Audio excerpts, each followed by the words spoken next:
रात के करीब 11:30 बजे थे। आसमान में बादल गरज रहे थे और हल्की बारिश हो रही थी।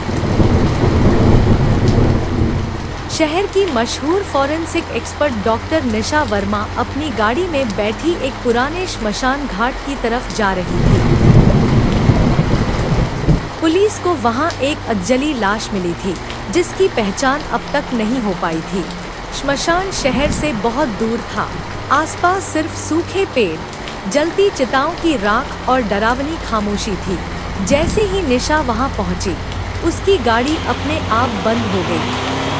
अजीब है, उसने धीरे से कहा। 2 कांस्टेबल डरे हुए चेहरे लेकर उसके पास आए।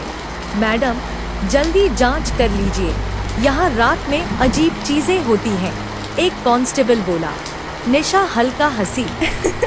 भूत प्रेत जैसी कोई चीज नहीं होती। वो लाश के पास पहुंची।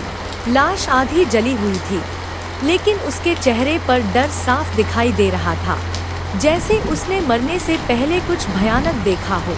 निशा ने दस्ताने पहने और जांच शुरू की।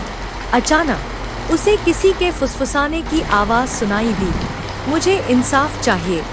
निशा ने पीछे मुड़कर देखा, लेकिन वहाँ कोई नहीं था। हवा अचानक बहुत ठंडी हो गई।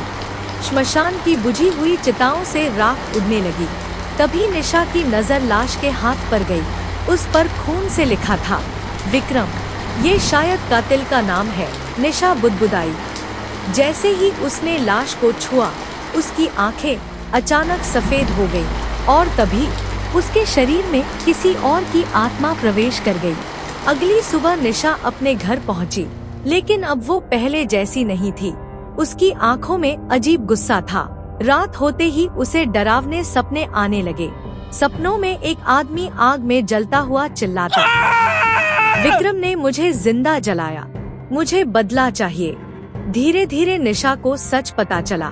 जिस लाश की वो जांच कर रही थी, उसका नाम अर्जुन था। अर्जुन एक पत्रकार था जिसने शहर के बड़े बिजनेसमैन विक्रम सिंह के काले धंधों का पर्दाफाश किया था।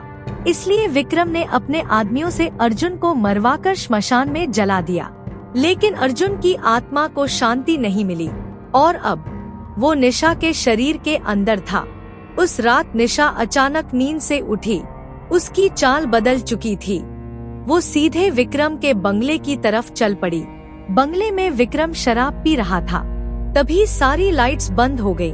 कौन है? विक्रम चिल्लाया। अचानक अंधेरे में निशा दिखाई दी, लेकिन उसकी आवाज अब किसी आदमी जैसी भारी हो चुकी थी।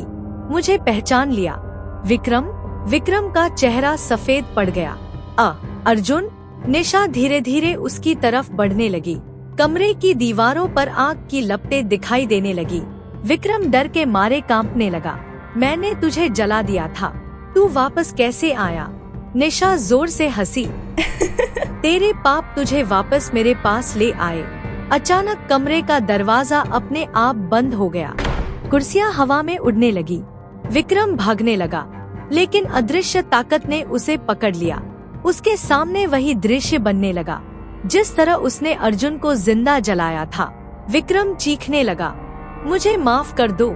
लेकिन अब बहुत देर हो चुकी थी। कुछ ही सेकंड बाद कमरे में आग लग गई और विक्रम की दर्दनाक चीखें पूरे बंगले में गूंजने लगी।